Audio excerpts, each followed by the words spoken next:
4. bab. Hazreti İsa muqaddas ruhga cho'mib, Iordan daryosidan qaytib kelgandan keyin muqaddas ruh uni cho'l bayavonga elib bordi. Hazreti İsa u yerda 40 kun shayton tarafidan sinaldi. U bu jarayonda hech narsa yemidi. Bu vaqt to'shqanda uning qo'sig'i toza oshgan edi. Buni bilgan shayton uningga: "Agar sen rostınla Xudoning o'g'li bo'lsang, mushu toshni nonga aylantirib ye", dedi. Hazreti İsa uningga javoban: "Tavratda inson faqat non bilanla yashamaydi deb yozilgan", dedi. Shayton yana uni egiz joyga chiqarib, ko'zini yumib ochguncha uningga dunyodagi barliq davlatlarni ko'rsatib: "Agar menga sajda qilsang, mana bu davlatlarga hukmronlik qilish huquqi va shon shavkatlarning hammasini sana taqdim qilaman. Chunki bularning hammasi menga topshirildi. Men uni kimga berishni xohlasam, shuningga beraman", dedi. Hazreti İsa javob berib mundaq dedi: "Tavratda Rabbinglar bo'lgan Xudoga ibodat qilinglar, faqat uningga xizmat qilinglar" deyilgan. Ondan shayton Hazreti İsa'ni Yerusalimga elib bordi va markaziy ibodatxonaning eng egiz joyiga chiqarib mundaq dedi: "Xudoning o'g'li bo'lsang, mushu yerdan sakrab boqqina. Chunki Tavratda Xudo farishtalariga seni qo'g'dash to'g'riliq amr qilgan. Putingning toshlarga urilmasligi uchun seni qo'llarida tutib oldi deb yozilgan emasmi?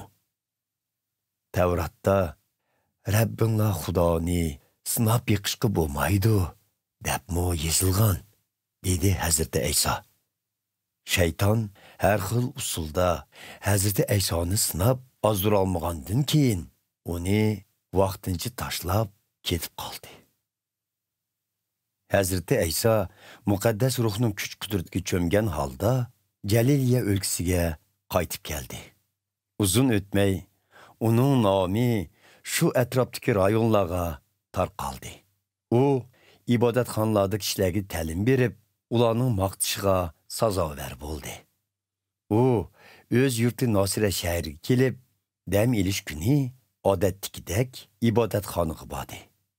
U o'ri turib muqaddas yozmalarni o'qimoqchi bo'lganda, ibodatxona xizmatchisi uningga Yashaya payg'ambarning yozmasini berdi. U uni ichib, muni oyatlar yozilgan yerni tepib o'qidi. "Xudoning ruhi mening vujudimda. Chunki u meni kambag'allarga xushxabar yetkazishga tanlab, kuch-qudrat ato qildi. U meni tutqunlarga ozod bo'lisizlar, qarg'ularga ko'ralaydigan bo'lisizlar deb jakarlashga avatdi. Xudo meni ezilganlarni erkinlikka erishtirishga, Xudoning xalqini qutqizish vaqtining yetib kelganligini uqtirishga avatdi." Hazreti İsa yozmini yepib, ibodatxona xizmatchisiga qaytirib bergandan keyin ta'lim bergili o'ltirdi. Bütün ibodatxonadagilar ko'zlarini uningdan uzmay qarab o'tirishdi. U ko'pchilikka: "Sizlar anglagan bu oyat bugun amalga oshirildi", dedi. Buni anglagan ko'pchilik uning yaxshi gapini qilishdi va uning mehr shafqatli so'zlariga hayron qilishdi. Biroq ba'zilar: "Qanday gap? Bu Yusufning o'g'li emasmi?" deyishdi. Hazreti İsa sözünü davomlashtirib: "Sizlar cho'qim menga ey tevib, avval o'zingni saqayt degan tamsilni eslitib, Kapernaum shahrida yaratgan mo'jizalaringdan xabar topdik. Endi o'z yurtingdimi biror karomat ko'rsatmamsan demoqchi bo'lyapsizlar. Biroq shuni bilib qo'yinglarki, hech qanday payg'ambar o'z yurtida hargiz qarshi elinmaydi. İlyas payg'ambar vaqtida uda 3 yil 6 oy yomg'ir yog'may, İsroilning hamma yerida qurg'oqchilik yuz bergan bo'lib, u yerdimi ocharchilik qolgan nurg'un bechora tul ayollar bor edi. Biroq ular Xudoni rad qilg'ashqa, garchi İlyas payg'ambar Yahudi bo'lsa-mu, ularning hech qaysisiga yordam berishga avatilmagan. Aksicha, Sidon viloyatining Sarafat shahridagi Yahudi bo'lmagan yilqi tul ayolg'lar mo'jiza ko'rsatishga avatilgan. Ya'ni shuningga o'xshash, Elisha payg'ambar zamonida Isroiliyada mahov kesili giribtor bo'lganlar nurg'un bo'lsa-mu, lekin ular Xudoni rad qilg'ashqa, Elisha payg'ambar heliqi Suriyalik Naman ismli Yahudi bo'lmagan kishini saqaytishga avatilgan, dedi. İbadetxondagilar bu so'zlarni anglab, uning Xudo endi sizlarga emas, balki Yahudi emaslarga mehr shafqat ko'rsatdi demoqchi bo'lganligini bilib, darg'azabga keldi. Hammaylar o'rnidan turishib, Hazrati Aysoni yor ustiga qurilgan bu shaharning sirtiga haydab opirib, yordan yiqitib o'ltirmoqchi bo'lishdi.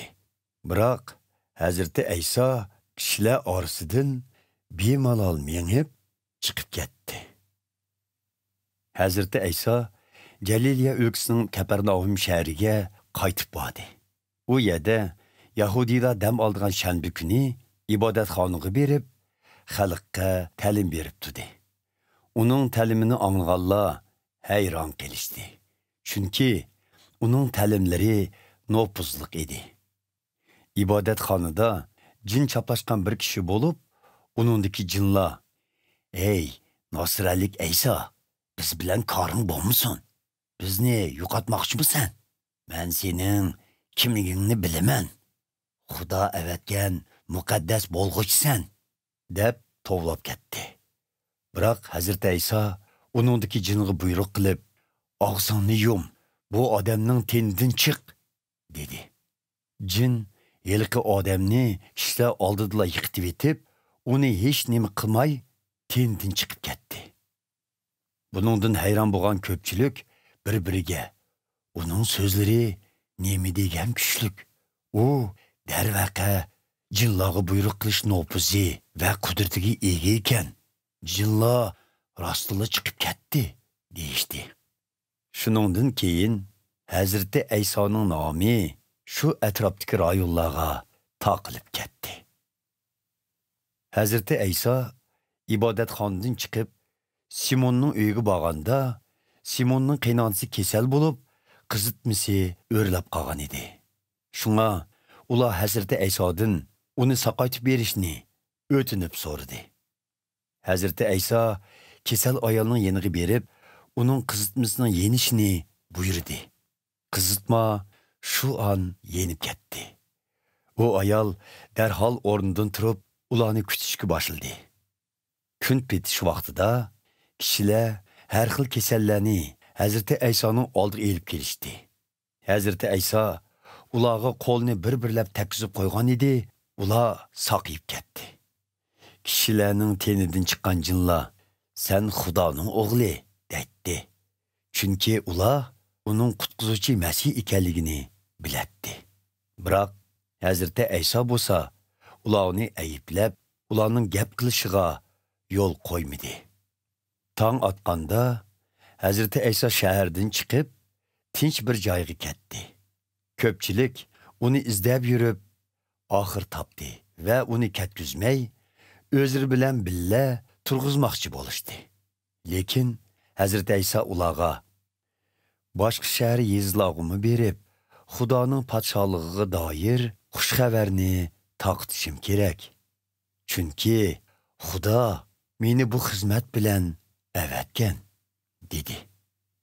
Shuning bilan Hazrati Ayso Yahudilarning har qaysi rayonlaridagi ibodatxonalarda ta'lim berdi.